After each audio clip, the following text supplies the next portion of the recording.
అందరికీ నమస్కారం. ఈ వీడియోని చూసే ముందు ఈ వీడియోని లైక్ చేయండి. మా ఛానల్ని సబ్స్క్రైబ్ చేసుకోండి.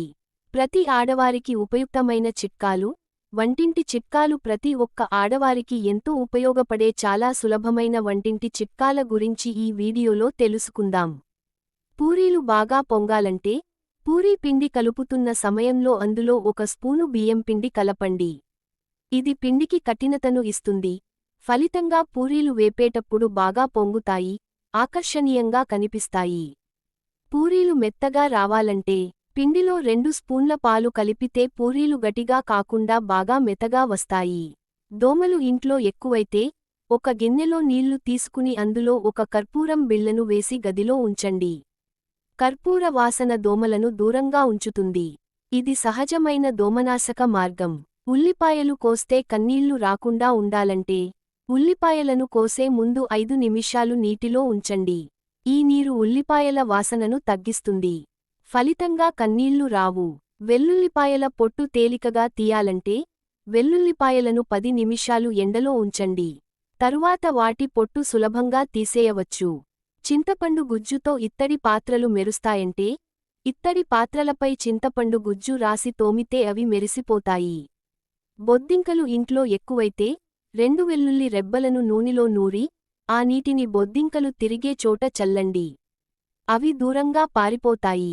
పంటి నొప్పి వచ్చేటప్పుడు, గోరువెచ్చని నీటిలో కొంచెం ఉప్పు వేసి పుక్కలిస్తే ఉపశమనం లభిస్తుంది. నాన్స్టిక్ గిన్నెలో చింతపండు వాడకూడదు, దీని వలన గిన్నెలో ఉన్న కోటింగ్ తొలగిపోతుంది. నిమ్మకాయలు త్వరగా పాడవకుండా చూడాలంటే, వాటిని పేపర్లో చుట్టి ఫ్రిడ్జ్లో ఉంచండి. చాలా రోజులు తాజా ఉంటాయి. చీమలు ఇంట్లో ఎక్కువైతే, చీమలు తిరిగే చోట దాల్చిన చెక్క పొడి వేయండి. అవి అటు రావు.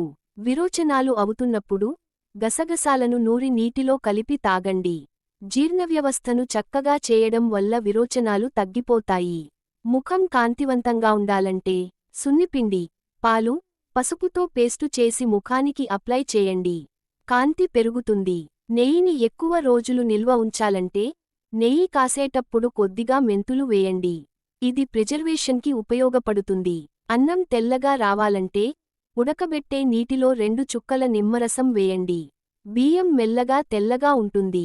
అన్నం పొడిగా రావాలంటే, బియ్యం ఉడికేటప్పుడు కొద్దిగా నూనె వేసి ఉడికించండి. అన్నం విడివిడిగా, పొడిగా వస్తుంది. పిల్లలకు ఇమ్యూనిటీ పెరగాలంటే, రోజూ బెల్లంతో కలిపిన ఆహారాన్ని ఇవ్వండి. ఇది రక్తశుద్ధికి, శక్తికి సహాయపడుతుంది.